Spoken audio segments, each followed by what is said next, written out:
Scarlett White, and today I want to talk with you about something that has given me a lot of hope and courage, and I wanted to share that with you too.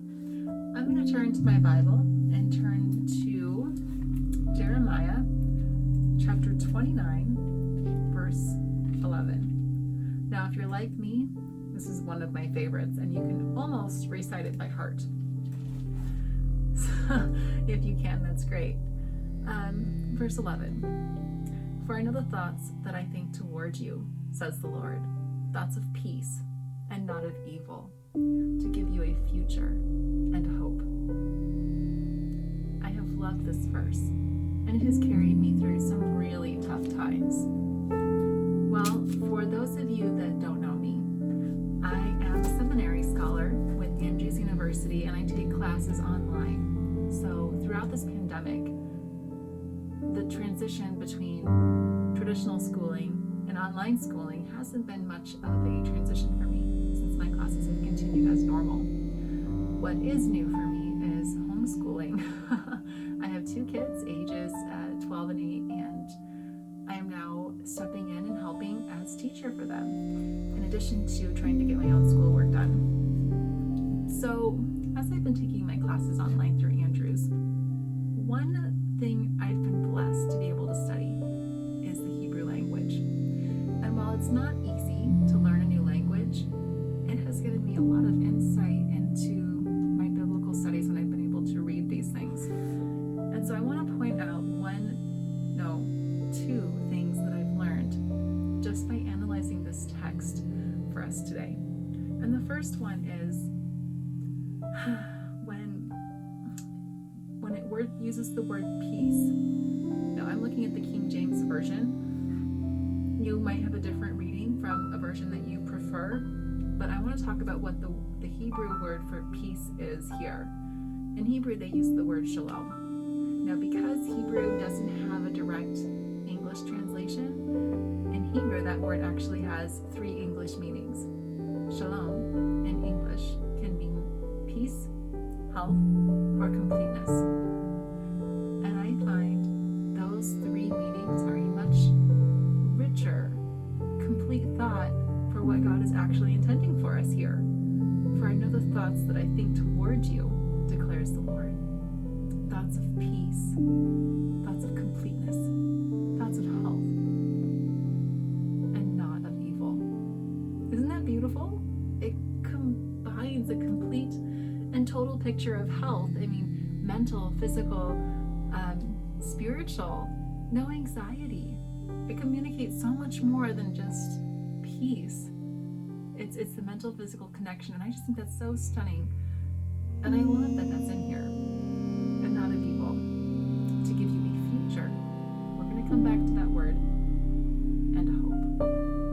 So future.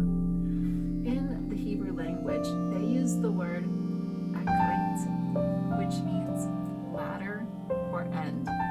Now, ladder is not like the ladder that you climb, but something that comes toward the end. So L-A-T-T-E-R, and end.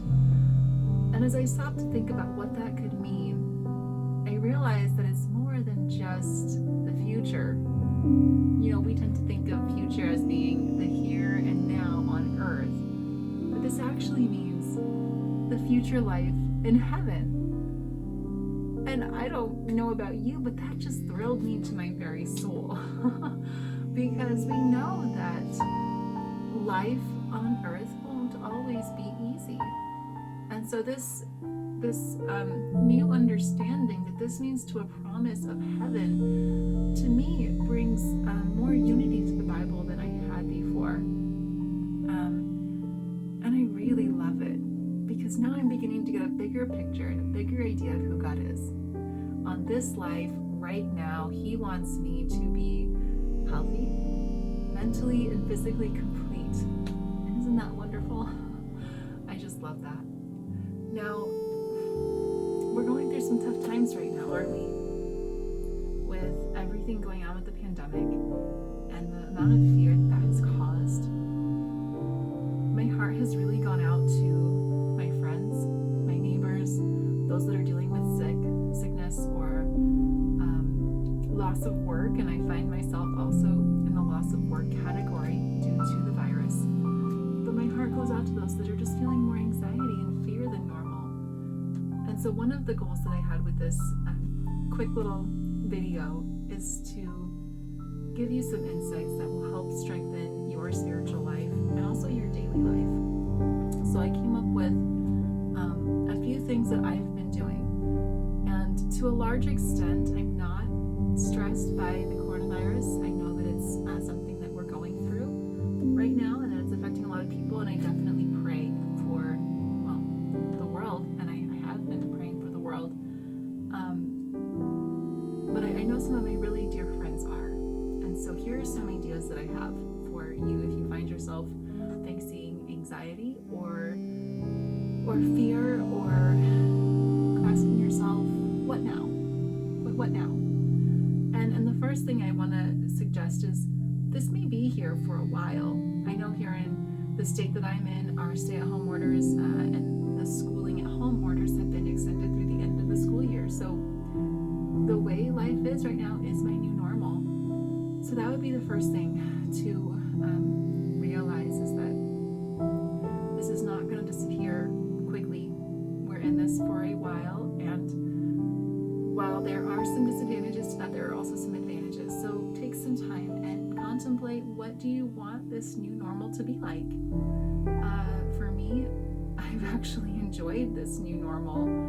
I am not shuttling my children to as many evening after school events, and that has greatly reduced my stress level, and I am so thankful and grateful for that. I've transitioned. Something that's always been important to me is staying healthy through workout and eating well.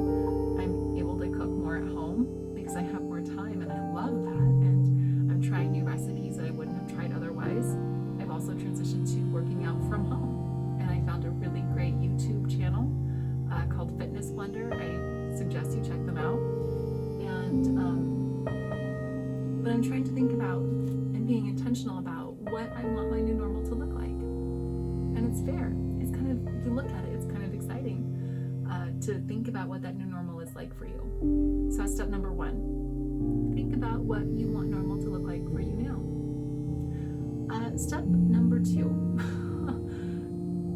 You might want to kill the messenger here. I don't know. But it's practicing gratitude. So you might be screaming at me through your phone, I don't know, or your electronic device. Like, how can I be grateful right now? Look at what's going on in the world. And to that, I just want to challenge you and say, yeah, it's sad, isn't it? That's the way things are right now.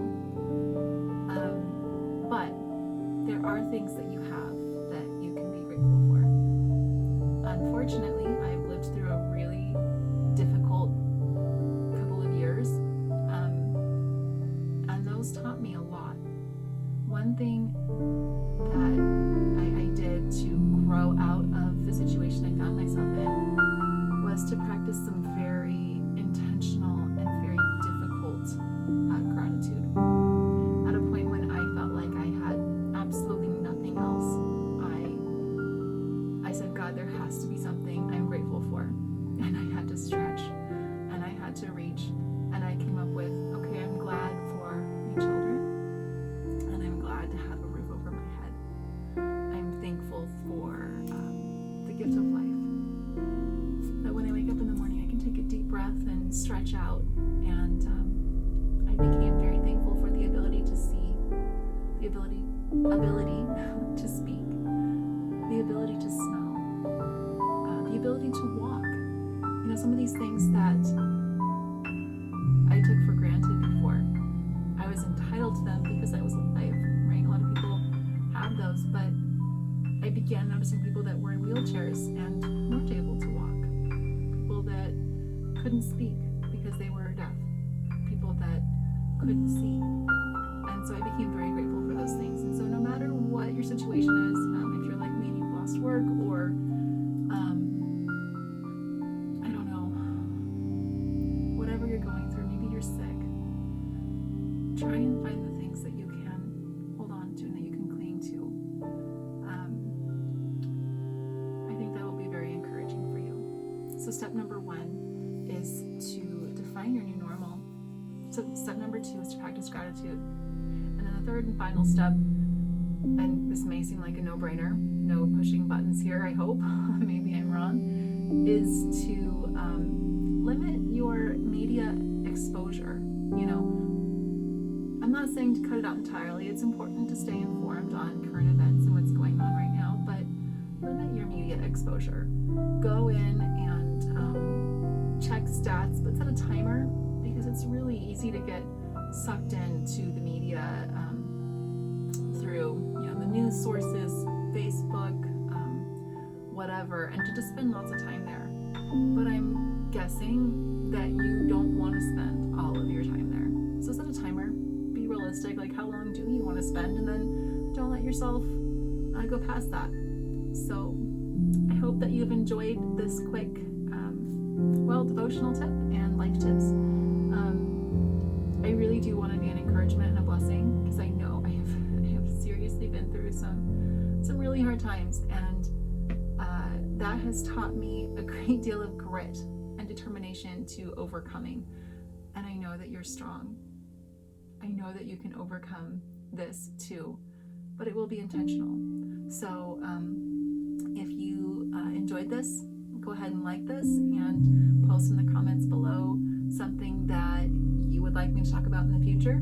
And have a great day. God bless.